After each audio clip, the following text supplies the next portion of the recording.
গত ৪৮ ঘণ্টা ধরে গোটা বিশ্বের নজর ছিল পারস্য উপসাগরের দিকে।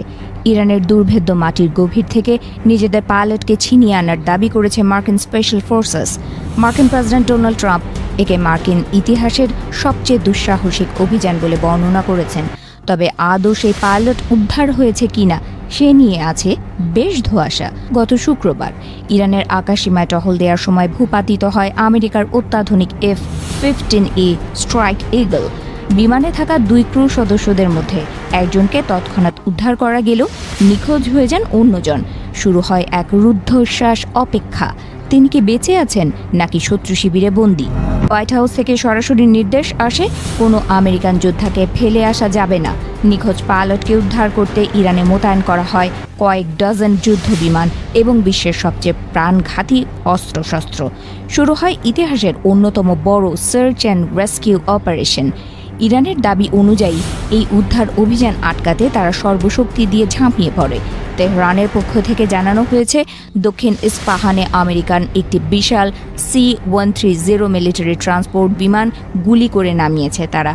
কেবল বিমানই নয়, ধ্বংস হয়েছে আরও বেশ কিছু অজ্ঞাত উড়ন্ত বস্তু। এই মহা নাটকীয় অভিযানে প্রাণ হারিয়েছেন অন্তত 5 জন। ইরানের পক্ষ থেকে জানানো হয়েছে, সংঘর্ষ চলাকালীন আকাশ ও স্থলপথে চরম উত্তেজনা ছড়িয়ে পড়ে। সংবাদ মাধ্যমের রিপোর্ট অনুযায়ী কেবল আমেরিকান বিমানই নয়, এই ডামাডোলের মধ্যে একটি ইসরায়েলি ড্রোনও ভূপাতিত করেছে ইরান। উদ্ধারকারী দলের প্রধান অস্ত্র ছিল ব্ল্যাক হক হেলিকপ্টার। ইরানের প্রতিরক্ষা বাহিনীর আঘাতে 2টি হেলিকপ্টার ক্ষতিগ্রস্ত হলেও মার্কিন পাইলটদের দক্ষতায় সেগুলো কোনো মতে আকাশসীমা পার করতে সক্ষম হয় বলে দাবি করা হচ্ছে। তবে আমেরিকার দাবি, তাদের কোনো সৈন্য এই অভিযানে হতাহত হয়নি। ট্রাম্প দাবি করেছেন, শত্রু দেশের মাটির গভীর থেকে দুজন পাইলটকে অক্ষত অবস্থায় ছিনিয়ে আনা আমেরিকান বিমান বাহিনীর শ্রেষ্ঠত্বের প্রমাণ।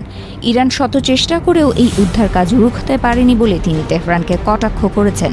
এদিকে ওয়াশিংটনকে বড় চমক দেওয়ার হুঁশিয়ারি দিয়েছে ইরান। উত্তেজনা কেবল ইরানের ভেতরে সীমাবদ্ধ থাকেনি। কুয়েত সীমান্তের কাছে আমেরিকার আরও একটি ঘাতক বিমান এটেন ওয়ারথগ ভূপাতিত করে ইরান। প্রায় 174 কোটি টাকা মূল্যের এই বিমানটি ধ্বংস হলেও পাইলট প্যারাশুটের মাধ্যমে নিরাপদে নামতে পেরেছেন। সবশেষে ট্রুথ সোশ্যালে প্রেসিডেন্ট ট্রাম্পের সেই বহুল প্রতীক্ষিত পোস্ট উই গট হিম। তিনি জানান, নিখোঁজ পাইলট একজন কর্নেল পদমর্যাদার অফিসার। তাকে আহত অবস্থায় উদ্ধার করা হয়েছে। বর্তমানে তিনি চিকিৎসাধীন এবং বিপদমুক্ত।